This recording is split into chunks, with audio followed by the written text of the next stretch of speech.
Hi friends, NDR channel में आप सभी का स्वागत और अभिनंदन है। आज के इस वीडियो में हम कक्षा 9 के गणित का संख्या पद का 1.2 प्रश्नावली के एक्सरसाइज कराने वाले हैं।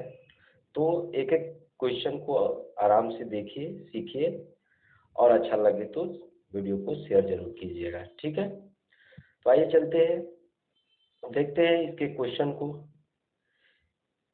किस तरह के क्वेश्चन जो है इसमें आपको पुट अप कर रहा है। जैसा कि आप देख रहे हैं स्क्रीन पर, आपकी प्रश्नावली 1.2 यूपी बोर्ड का पहला क्वेश्चन इसमें कह रहा है, कि नीचे दिए गए कथन असत्य है या सत्य है, इसकी पुष्टि कीजिए। ठीक है, इसकी पुष्टि कीजिए। नीचे दिया गया कथन सत्य है या असत्य, इसकी पुष्टि करना है। तो आप लोगों को थ्योरी मैं पिछले वीडियो में पढ़ा चुका हूं, इसलिए यहाँ पर समझने में कोई दिक्कत नहीं आएगी। कह रहे हैं कि प्रत्येक वास्तविक संख्या को संख्या रेखा पर निरूपित कर सकते हैं। तो ये बताइए, नंबर लाइन जो ड्रॉ किया जाता है, नंबर लाइन जो हम लोग ड्रॉ करते हैं इस तरह से, ये वाली नंबर लाइन, इस पर यहाँ पर 0 होता है, a+1 होता है, इस तरह से +2 होता है, इधर जो है आपका -1 -2 इस तरह से होता है। तो प्रत्येक वास्तविक संख्या, हमको मालूम है कि प्रत्येक जो वास्तविक संख्या है वो दो ही फॉर्म में होती है, एक परिमेय और दूसरा जो है अपरिमेय होती है, परिमेय और अपरिमेय। हमको मालूम है कि परिमेय और अपरिमेय संख्याओं को ही संख्या रेखा पर प्रदर्शित किया जाता है। जैसे आपने पढ़ा होगा कि √5 को संख्या रेखा पर रिप्रेजेंट करो, पढ़े हैं कि नहीं? तो √5 क्या है? परिमेय संख्या, तो इसको संख्या रेखा पर दिखा दिया गया।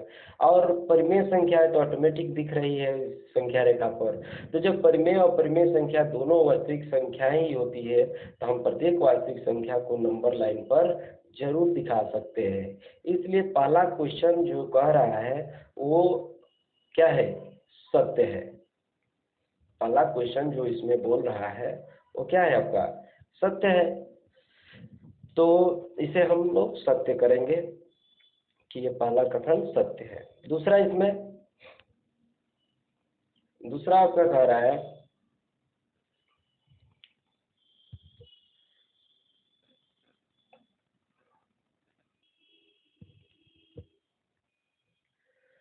दूसरा क्वेश्चन है कि प्रत्येक वास्तविक संख्या एक अपरिमेय संख्या है। तो अभी मैंने बताया कि वास्तविक संख्या में दो प्रकार की संख्या होती है। वास्तविक संख्याएं दो प्रकार की होती है, एक होती है परिमेय और एक होती है अपरिमेय। तो ये बताइए, प्रत्येक वास्तविक संख्या एक अपरिमेय कैसे हो सकती है? परिमेय भी तो हो सकती है। इसलिए दूसरा ये कहा गया कथन क्या है? असत्य है। समझ में आ रहा है आप लोगों को? दूसरा जो है असत्य है। अब आते हैं पहला क्वेश्चन, दोनों क्वेश्चन बढ़िया से समझ में आ गया आप लोगों को। अब दूसरा क्वेश्चन पे चलते हैं। दूसरा क्वेश्चन इसमें कह रहा है, आप देख सकते हैं दूसरा क्वेश्चन में कह रहा है कि संख्या √5 का दशमलव प्रसार पुनरावृत्ति है, क्या यह सत्य है? क्या संख्या √5 का दशमलव प्रसार पुनरावृत्ति है, क्या यह सत्य है? यानी रिपीट करता है। तो √5 जो है, एक आपको मालूम है कि करणी को हम लोग क्या कहते हैं? करणी को अपरिमेय संख्या कहते हैं ना। अपरिमेय संख्या करणी का उदाहरण करणी भी है। और √5 को हम देख रहे हैं कि ये जो है करणी है। तो करणी है तो ये क्या हो गई? अपरिमेय संख्या। अपरिमेय संख्या को कभी भी पुनरावृत्ति के साथ दशमलव निरूपण नहीं किया जा सकता, क्योंकि अगर दशमलव निरूपण पुनरावृत्ति हो जाएगा अगर किसी चीज का, तो उसे p/q के रूप में लिखने का व्यवस्था है, इसलिए वो परिमेय संख्या हो जाएगी। इसलिए हम कह सकते हैं कि संख्या √5 का दशमलव प्रसार पुनरावृत्ति है, यह गलत है, पुनरावृत्ति नहीं हो सकता। समझ में आ गया? तो इस तरह से ये दूसरा क्वेश्चन का जवाब आप देंगे कि √5 एक अपरिमेय संख्या है, इसलिए इसे कभी p/q के रूप में नहीं लिखा जा सकता, इसलिए इसका दशमलव प्रसार पुनरावृत्ति नहीं हो सकता है। ठीक है, रिपीट वाला नहीं हो सकता। अब आइए यहाँ पर देखते हैं कौन सा क्वेश्चन आपका, ये तीसरा क्वेश्चन। अब देखिए यहाँ पे तीसरा क्वेश्चन है कि निम्न संख्याओं को दशमलव रूप में लिखिए, बताइए दशमलव प्रसार किस रूप का है। ठीक है, तो ये इसको दशमलव के रूप में लिखना है, इसको लिखना है, बताना है कि दशमलव प्रसार किस रूप का है। यानी कि रूप का मतलब वही कि यह रिपीट कर रहा है कि नॉन रिपीट कर रहा है, शांत दशमलव है कि अशांत दशमलव है। ठीक है, तो दशमलव के रूप में लिखने के लिए आपको तो भाई भाग देना पड़ेगा। तो क्या था वो क्वेश्चन, देख लीजिए। 56/1000, 56/1000।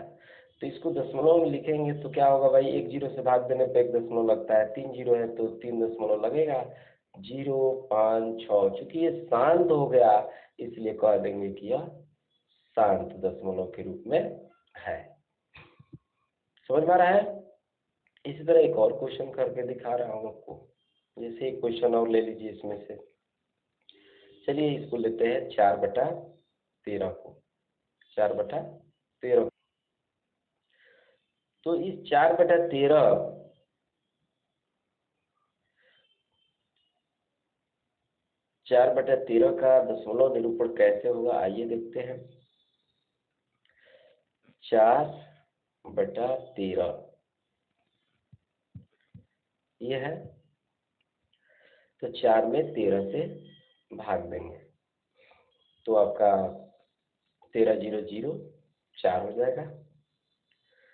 अब जो है दशमलव लगेगा तो 40 हो जाएगा, 13 तिया 39, 1 हो जाएगा, फिर 0 बढ़ेगा तो 13 0 0, कोई फायदा नहीं है, फिर 1 0 बढ़ेगा, 13 91, आपका 9 बचेगा, 90 हो जाएगा, 13 78, 12 बचेगा, 120 हो जाएगा, 13 9 117, आपका फिर 3 बचेगा, 30 हो जाएगा, 13 दूनी 26, 4 बचेगा, 40 हो जाएगा, 13 तिया 39, 1 बचेगा।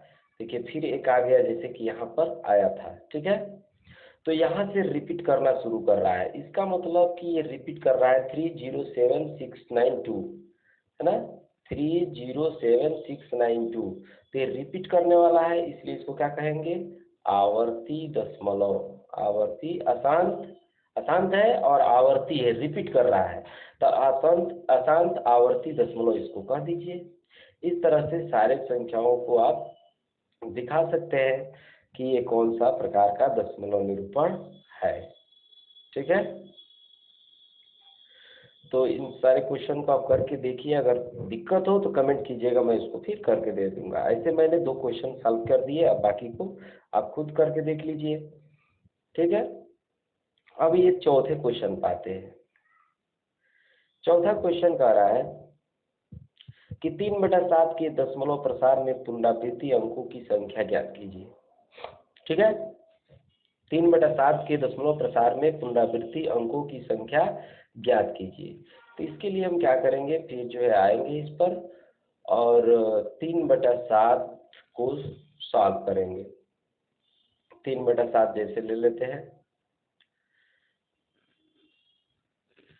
3/7। ठीक है,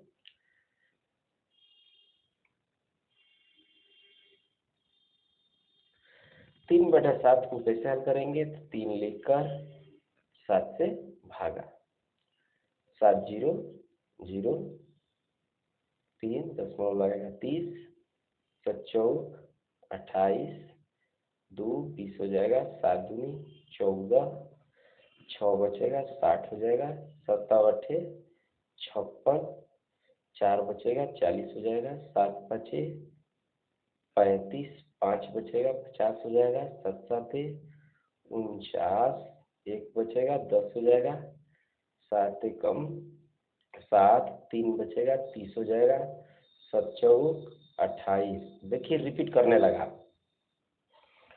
4 से फिर रिपीट करने लगा। तो कह रहा है कि रिपीट करने वाले संख्याओं अंकों की संख्या कितनी है, तो 2, 4, 6, 6 अंक का इसमें पुनरावृत्ति हो रहा है, आप इसको बता सकते हैं। ठीक है, अब इसमें जो है अगला क्वेश्चन देखते हैं।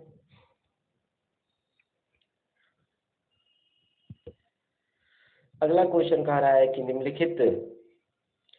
निम्नलिखित संख्याओं को p बाई क्यू के रूप में व्यक्त कीजिए, यानी दशमलव को अब भिन्न में बदलने को कह रहा है। तो आइए, दशमलव को 0.4 तो बार है, यानी कि अशांत आवर्ती दशमलव है, इसको हम लोग भिन्न में कैसे बदलेंगे, यहाँ पर चलते हैं, देखते हैं।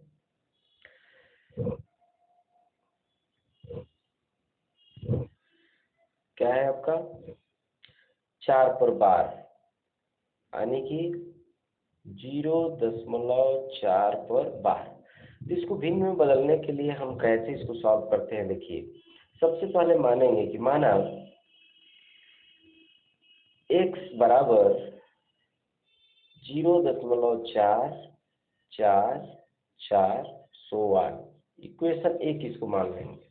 अब जितने अंक का रिपीट हो रहा है, एक अंक का चूंकि रिपीट हो रहा है, इसलिए 1 पर 0 यानी कि 10 से 2 अंक का रिपीट करेगा तो 100 से, है ना, 10 से दोनों पक्षों में गुणा करेंगे, दोनों पक्षों में गुणा करने पर आप गुणा करेंगे। ठीक है, तो x में 10 से गुणा करेंगे तो 10x हो जाएगा, और इसमें 10 से गुणा करेंगे तो एक अंक दशमलव खिसक जाएगा, 4.4444 हो जाएगा। इसको समीकरण 2 मान लेंगे। अब लिखेंगे समीकरण 2 माइनस समीकरण 1, समीकरण 2 माइनस समीकरण 1। तो 2 में से 1 को घटाएंगे तो 10x में से x गया, 9x हो जाएगा, और इसमें से जब इसको घटाएंगे तो दशमलव के बाद वाला सब कट जाएगा, बचेगा 4 में से 0 गया 4, तो x बराबर क्या हो जाएगा 4/9। इस तरह से आप जो है देख सकते हैं 0.4 पर बार को भिन्न में बदलेंगे तो कितना हो जाएगा 4/9 हो जाएगा। ठीक है, आइए और क्वेश्चन देखते हैं, कोई एक और क्वेश्चन करके दिखाते हैं। चलिए तीसरे क्वेश्चन को सॉल्व किया जाए। तीसरा है 0.68 पर बार, 0.68 पर बार, तो इसको कैसे हम बदलेंगे, आइए देखते हैं। 0.68 पर बार, तो फिर मैं सॉल्व करूंगा तो लिखूंगा कि माना x बराबर 0.6868 समीकरण 1। अब इसमें 2 अंक का रिपीटेशन हो रहा है, इसलिए 1 पर 00 यानी 100 से गुणा करने पर, ठीक है, गुणा करने पर, तो भाई गुणा किया जाए तो 100 से गुणा करेंगे तो हो जाएगा 100x, इधर हो जाएगा 100 से गुणा करेंगे तो 2 अंक दशमलव खिसकेगा, 68.68 ऐसे होता चला जाएगा, 68 डॉट डॉट डॉट, समीकरण 2 हो गया। अब जो है 2 में से क्या करेंगे, समीकरण 2 में से समीकरण 1 को घटाएंगे तो 100 में से x गया 99x हो जाएगा, और ये हो जाएगा देखिए दशमलव के बाद वाला दशमलव बाद वाला से खत्म हो जाएगा, 68 में से 0 गया 68 हो जाएगा, तो x बराबर 68/99। अगर दिक्कत हो तो वीडियो को पीछे कर करके इसको देख सकते हैं, आपको खूब आसानी से समझ में आ जाए, घर बैठे पढ़ सकते हैं। ठीक है, तो इस तरह से सारे क्वेश्चन आपके सॉल्व हो जाएंगे। आप हर क्वेश्चन को घर पर करके देखिए, दिक्कत लगे तो कमेंट करेंगे तो फिर से मैं बता सकता हूँ। ठीक है, अब इसमें देखा जाए आगे क्वेश्चन, तो आपका 5 नंबर का सारा क्वेश्चन ऐसे ही आप करके इसको देखिए, प्रॉब्लम होगी तो जरूर बोलिएगा। अब इसमें जो है 6 नंबर क्वेश्चन क्या कह रहा है, इसको देखिए। 6 नंबर क्वेश्चन में आप देख रहे हैं तो इसमें बोल रहा है कि 2/3 और 8/9 के बीच 2 अपरिमेय संख्या लिखिए, 2/3 और 8/9। आइए देखते हैं, 2/3 और 8/9।